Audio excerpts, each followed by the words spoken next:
Well, hello and welcome to another Tyrrell's Classic Workshop. Yes, the time has come to talk about Dinos, whether they be Ferrari, Fiat, made by the local gelato specialists, whatever you call them, this is a Dino. And it's finished. The restoration is complete. We got the car in back from Ryan at Cheshire Prestige Paintworks, who did his usual brilliant job of the body restoration. No fewer than 28 new sections of metal, I believe, let in and welded in.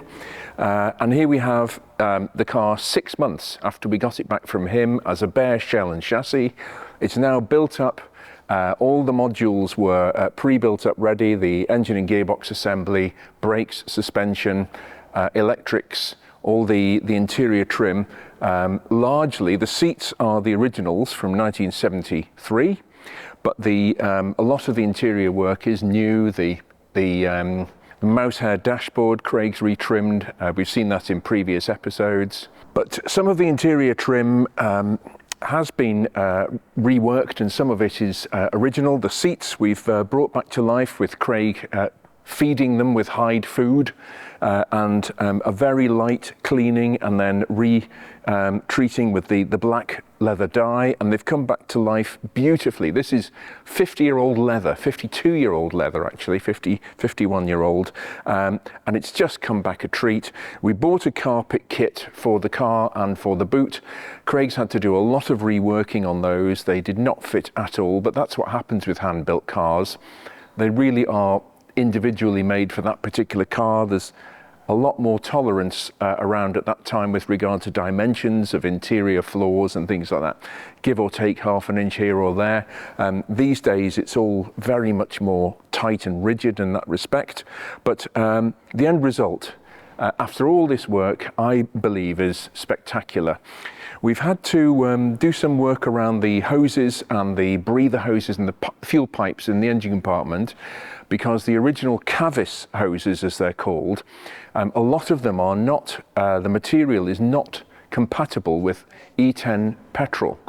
And if the owner happens to get stuck somewhere on a tour or something and hasn't got access to E5 petrol, the high ethanol content, E10, actually eats away at the original type hoses. So we have made a conscious decision to upgrade the fuel system pipes to be compatible with any type of petrol that the owner is likely to come across.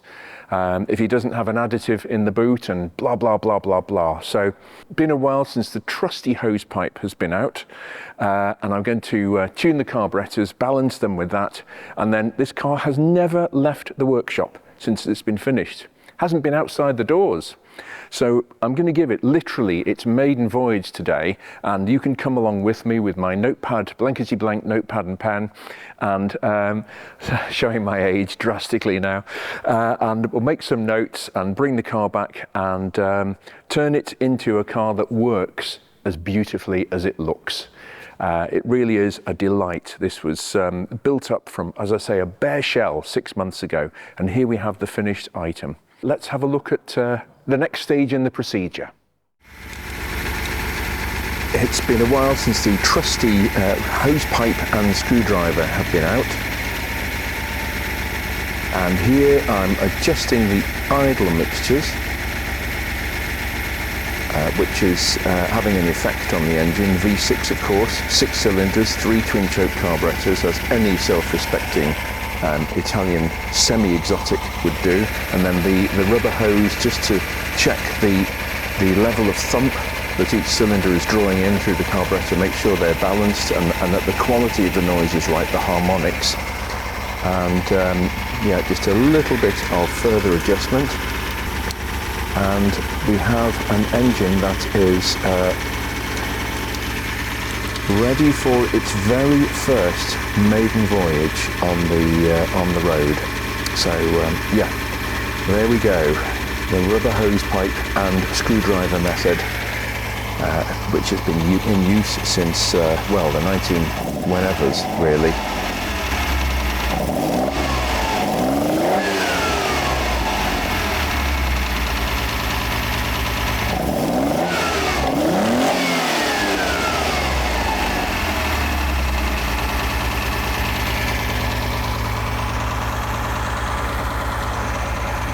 That will do for running in purposes. The engine will speed up as it frees off. It's already ticking a bit high, but that's okay. It keeps the oil pressure up with the thinner running in oil in it. So I'm happy with that. We can take it on the open road now and just beginning to bring it to life.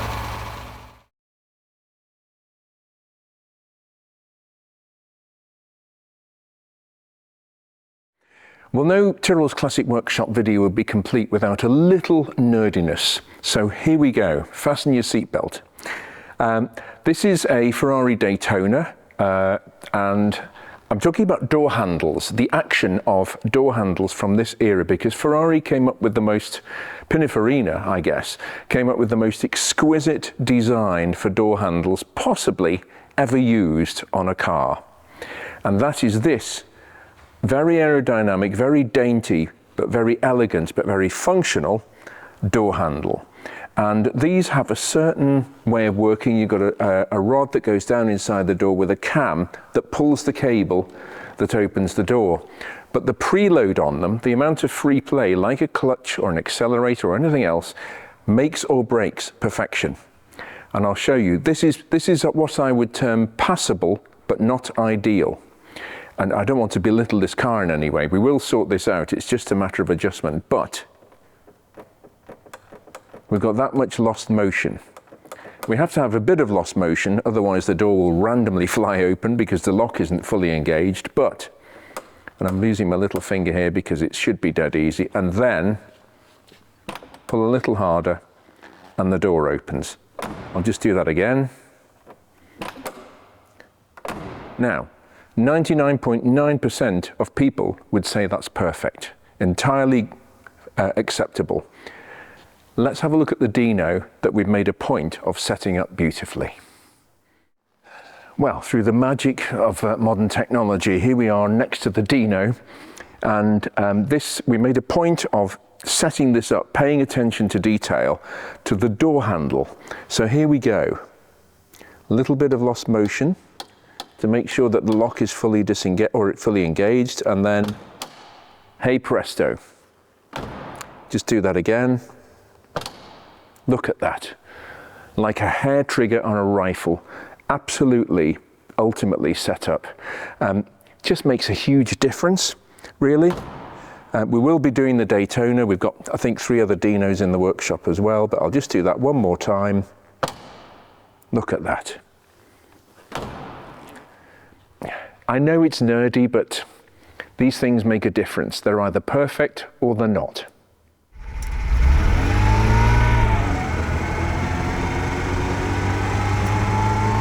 Well, this is the first time this car has actually moved under its own power. So this is a fair, maybe a small step for man, but a giant leap for Iain Tyrrell to go out in this car. Not that I don't trust the competence of the team, because I most certainly do, but there are always things to snag and always things to look out for, and the engine oil is just starting to come off its stop. But one thing I have identified already, and the brakes definitely have got too much travel, but that's okay because they're all new, is that the second gear synchromesh works beautifully. Try that again.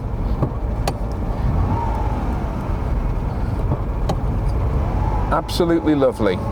And that is for a lot of old classic Ferraris, that is a stumbling block, really, because the people put them into second gear from first when it's cold, or down change from third at high revs, and it does for second gear synchro.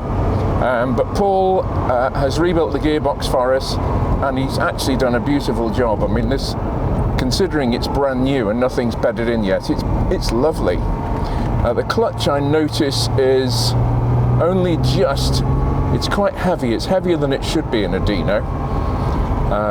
They have an assister spring on the clutch mechanism to actually help, as a lot of cars have, to actually relieve the pedal pressure. So it's an assister spring, which is quite cleverly engineered because it sort of goes over center on itself, So it means it's not constantly applying pressure to the release bearing, which would wear it out in no time, rather like having your foot on the clutch pedal all the time. But it definitely needs setting up. But that's something and nothing. We can do that. Again, the clutch pedal is, in fact, it's getting better as we speak. It's just taking the fur, the rough edges off the clutch plate, not the crutch plate, and it's bedding in that. I suspect that clutch biting point will come up the pedal as things bed in and come into right order, maybe without even being adjusted. But oh, this is lovely. The steering wheel is marginally off centre, maybe 5 degrees, but the suspension is lovely on our suitably pocked test route. This is lovely. I'm super happy with this car, and I'm just touching the throttle and it's off, and that's all I'll be doing because the engine in this is very new. I'm very, very happy with this. Interestingly, the water temperature is going up a bit, and I suspect that is an airlock in the cooling system. We'll just monitor that. Oil pressure is excellent, even with the very thin running in oil. Yeah, it's looking good so far.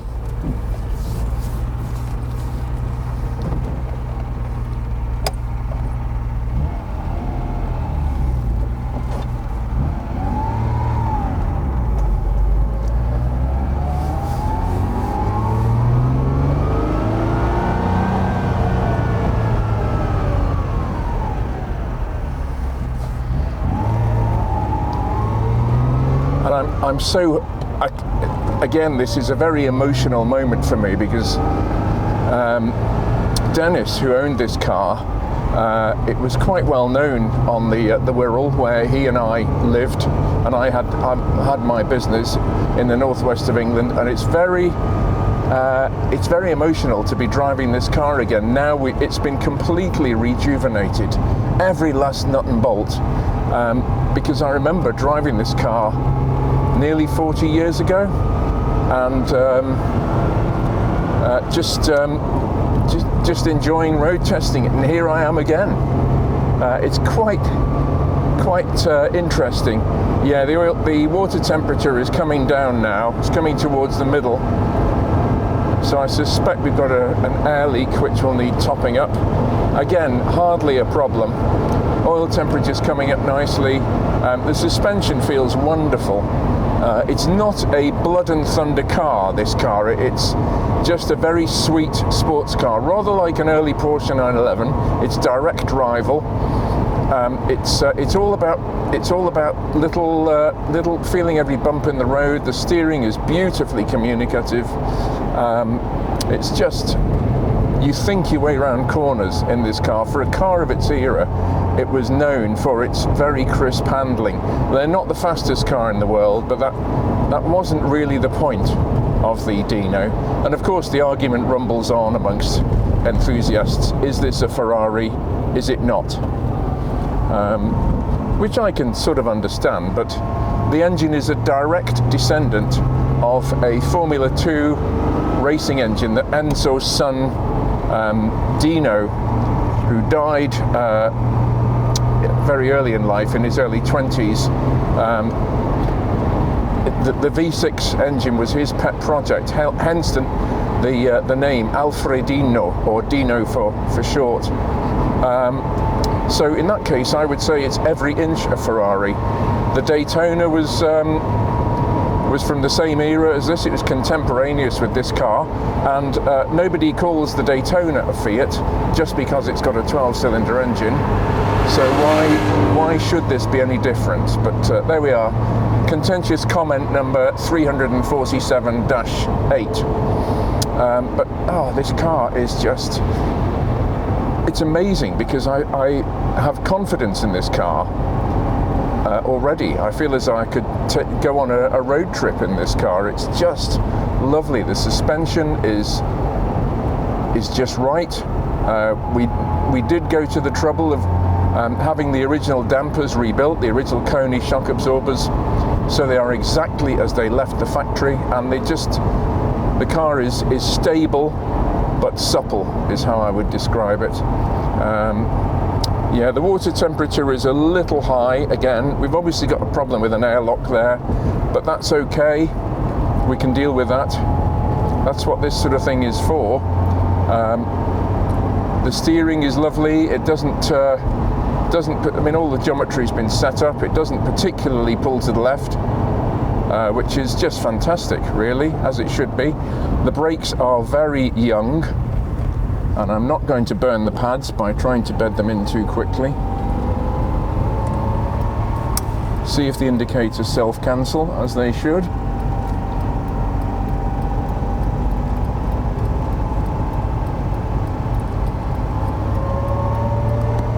Yes. Lovely. Oh. This car is an absolute peach. It really is. It's just gorgeous.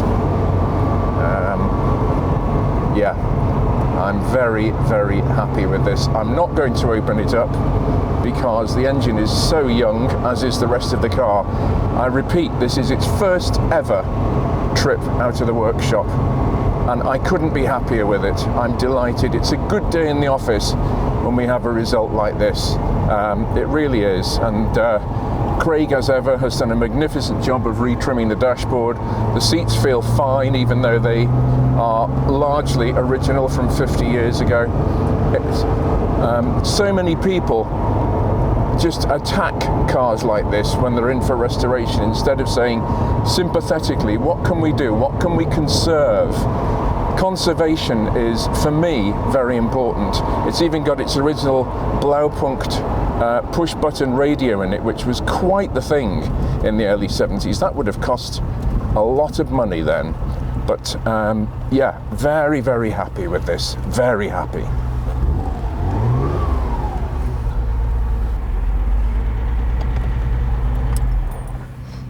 Right then.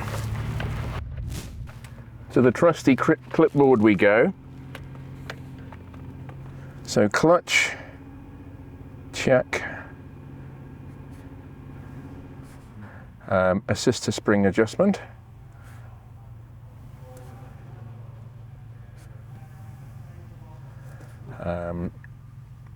Steering just needs slightly tweaking. Right, 5 degrees. What else did we have? Yeah, the cooling system. We need to let that cool down and make sure it's not. Well, I know it's got an airlock in it. There's a bleed tap on the front radiator, which is probably just needs a final. As the level comes up, that'll need opening up. That's nothing of a job. Other than that, everything else, just let the brakes bed in a bit more. And check pedal linkage, because on the right-hand drive Dinos, this happened with BMWs in the 80s as well. The brake mechanism stayed on the left-hand side when they converted them to right-hand drive, when they did the right-hand drive cars at the factory, and they had a link rod across to the pedal. And what can happen is the mechanism can get slightly sticky and give a false reading as to what's happening with the brakes. Worth bearing in mind if you have a right-hand drive car with the brakes on that side, such as BMW 6 Series, 5 Series, these. They actually just put a rod across, and make sure that's free, that your pedal's returning all the way home. But I mean, other than that, I'm very, very happy with this car overall. It's astonishingly good, really. Yeah, the lads here have done a great job, I must say that. So I shall be congratulating them. We're just eliminating the problem. So I'm going to this is drop the cooling system level, which is great. So I'm just going to top that up. It's got plenty of antifreeze in already. Not that this car will ever be in sub-zero temperatures, I imagine, but it is also a corrosion inhibitor. And that's taken a whole jug of water. In fact, I'm going to put some more in there. Back in a mo.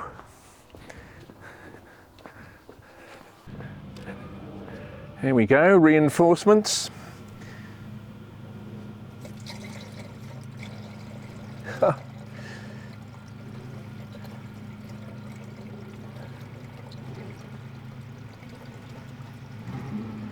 I think it's safe to say this had an air leak somehow.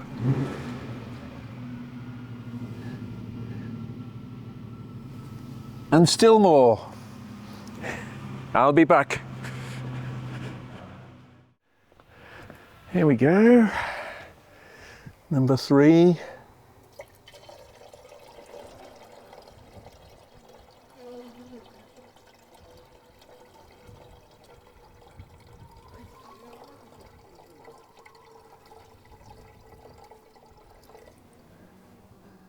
And that is now full. So, all we do is this is the very top of the cooling system at the front, so it circulates. We get an air bubble in here, and hopefully we'll have some water coming out of here any moment, he says.